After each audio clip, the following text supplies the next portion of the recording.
Зээ намайг үздэг бүх үзэгчдэд сүрээр дарагч гал морин жилдээ амжилт бүтээлээр дүүрэн байхыг хүсэн өрөөё. Тэгээд бас хятад үзэгчдтэй болсон байлаа. Тэгээд хятад үзэгчдэд бас хаврын баярын мэндийг хүргье. За тэгээд сая цагаан сар гээд завгүй явж исэн чинь харин миний одоо сүүлийн бичлэгний доор хятад монголоороо хуваагдаад жоохон мэтгэлцээд жоохон муудалцсан тиймэрхүү юмуд болсон байлаа. Тэр одоо комментуудын талаар өнөөдөр бүгдээрээ ярих болно. Юуны талаар муудалцав те.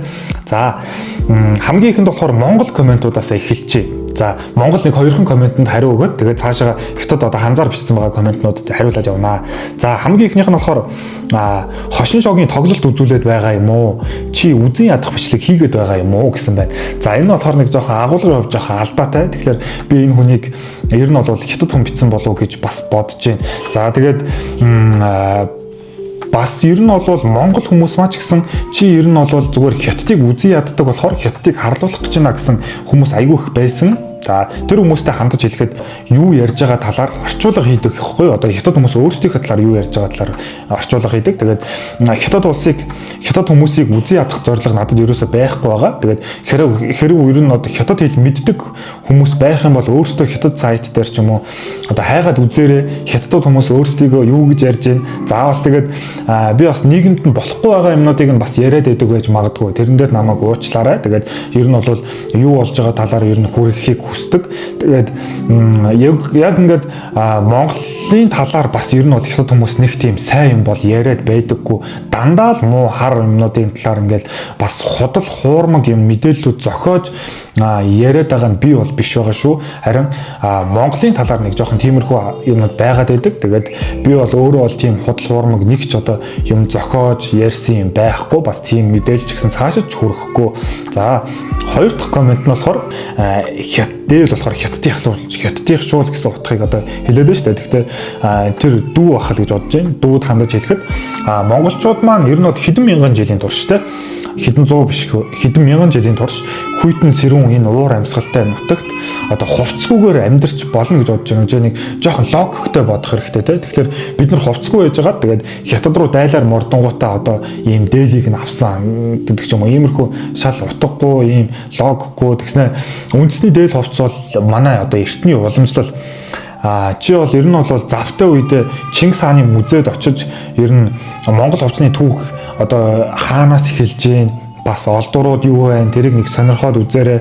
Тэгээд зөвхөн одоо ингээд ингэрийн хэлбэр нь адилхан байлаа гэд одоо энэ хятадынх маач гэдэг юм уу те хятад хувцснууд нэг иймэрхүү байдаг юм а гэх нь үнэхээр утгагүй асуудал.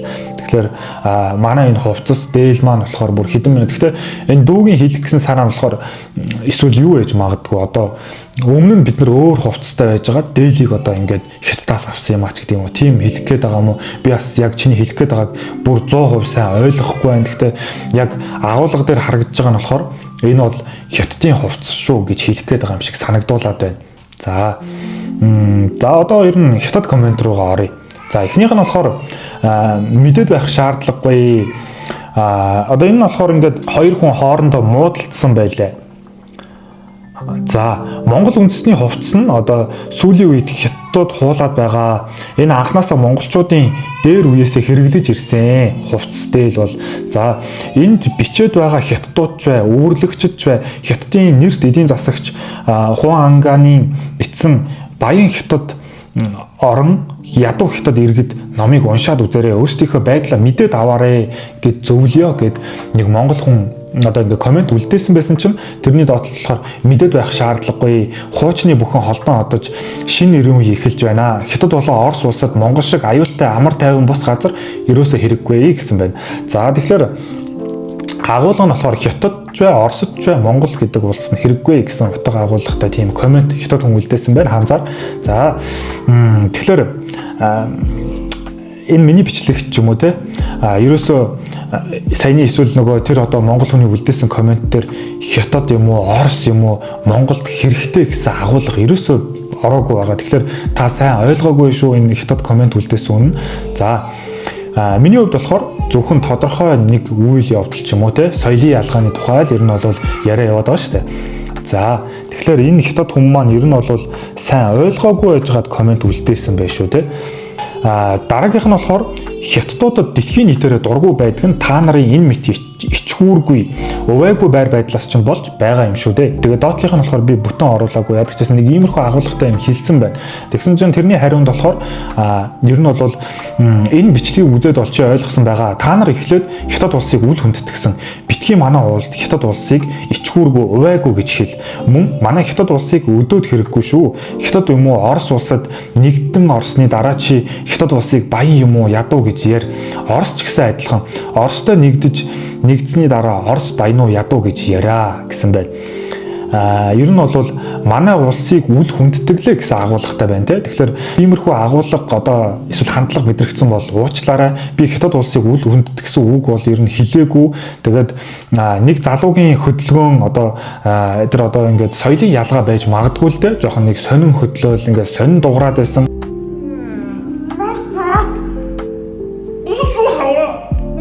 Тэгэхээр Монгол болохоор энэ жоохон эвгүй сонин санагдаад монгол хүмүүст би болохоор тиймэрхүү юм энэ нэг харж байгаагүй болохоор хэрэв миний үг хэллэг үл хүндэтгсэн мэт ер нь бол ойлгогдсон бол одоо энэ миний илэрхийлэл дутсан байна тэ би бас жоохон буруу илэрхийлсэн байж магадгүй.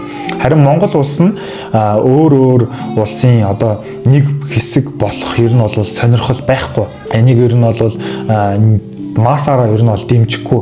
Яагаад одоо нэг эдийн засгийг нь судлах гал нэг улсын одоо нэг хэсэг нь болно гэдэг чинь шал утгагүй шүү дээ. Энэ комент чинь жоохон сонин комент шүү. За дараагийн комент нь болохоор за Монгол улс болон Тагнын Уран хаан хязгаар бол Хятадын газар нутаг юм аа. Хэдийгээр Хятадын засгийн газар аль хэдийн Монгол улс Хятадаас тусгаарлагдаж Тагнын Уран хаан нутаг Хятад улсынх байха болсон гэж хүлээн зөвшөөрсөн. Гэхдээ л Хятад хүмүүс энийг хүлээн зөвшөөрөхгүй байгаа. Энэ бол ард иргэдийн бодол. За тэгэхээр энэ нь болохоор агуулга нь Монгол бол Хятадын газар байсан шүү гэсэн утгаар хэлсэн байна те. За тэгэхээр доотлих нь одоо монголоор бичсэн ямиг нь болохоор ер нь бол та бүхэн өөрсдөө харчих байх. Тэгээд ер нь бол Манжчин улс болохоор ер нь бол Хятад улс биш шүү. Хятад биш Манж үндэстний байгуулсан улс байгаа шүү. Одоо энэ комментиг үлдээсэн нь болохоор харин Юан гүрний үед болохоор эсрэгээрээ Хятадын сүм улс нь Монголын иргэшээлд байсан. Тэгэхээр түүхээ сайн ингээд бас өөрөө судлаад судалсныхаа дараа бас комент үлдээгээрэй гэдэг энэ хятад үзэгчтэй бас хэлмээр байна. За тэгээд ер нь бол хятадын иргэшээлд ер нь бол байгаагүй шүү дээ тий. Тэгээд ер нь ингээд би та бүхэнд одоо энэ дээр нэг ярихад аягүй сонирм сургуулийн боловсрлоос бас болдог баг. Би хятад их сургуульд сурж байхдаа ер нь бол хичээл болгон дээр аягүй анхааралтай суудаг. Хичээл болгонд хамгийн ихний игнэнд суугаал ер нь дажгүй онц сурдаг байсан л та. Тэгээд одоо хятад багш нарыгаа бол маш их хүнддэгдэг байсан. Нэг тийм би бол нэг хизээч тийм үзий ядаад байсан юм бол байхгүй шүү үзэгчтэй. Тэгээд хамгийн урд суугаал ингээл хичээлүүдээ сонсдог байсан байхгүй. Тэгсэн чинь хятадын түүхийн хичээл дээр би одоо Монгол сурагчаас болохоор ганцаараа байдаг байсан. Тэгээд тийм одоо нэг профессор байгаа байхгүй. Хятадын айгүй том профессор Монголын түүх дээр ирээд ярихдаа болохоор Монгол үндэсний түүх нь болохоор 12-аас 13 дугаар зуунаас эхэлдэг. Тэгээд хятадын нэг ястан байсан. Жижиг ястан байсан шүү. Тэгээд ер нь бол хятад хүмүүс зэрлэг, балмад, мэдлэг, боловсралгүй гэсэн тийм амар үгнүүдээр хилээд ихэлсэн. Тэгээд надад тэр нь бол айгүй таалагдаагүй. Гэхдээ би маш тайвнаар хүлээцтэйгээр одоо ярьж дуусахыг нь хүлээж агаад тэгээд багшаа би нэг юм хэлэх гэсэн юм аа гэж жагаад гараа өргөж байгаа тэгээ хэлсэн бохгүй одоо хятадаар хэлж байгаа. Нэгт болохоор профессор би монгол хүн та одоо ийм айгүй өндөр боловсралтай хүн байгаа штэ. Тэгэхээр хүнийг ингээд улс үндэстнээр нь ингэж доромжилж ерөөсө болохгүй. Хоёрт болохоор монгол үндэстний түүхийг 800 гаруй жилийн түүхтэй гэж ярих нь өрөөсгөл юм аа. Гуравт бид хятад улсын жижиг ястан биш юм.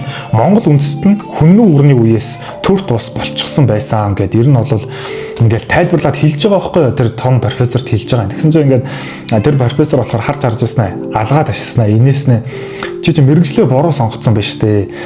Найруулагчийн ангид орох хэрэгтэй байсан юм шүү дээ. Одоо ер нь зохиол сайн бичдэг болсон байна гэд хэлсэн. Тэр нь болохоор ингээд намайг худлаа яриад байна штэ.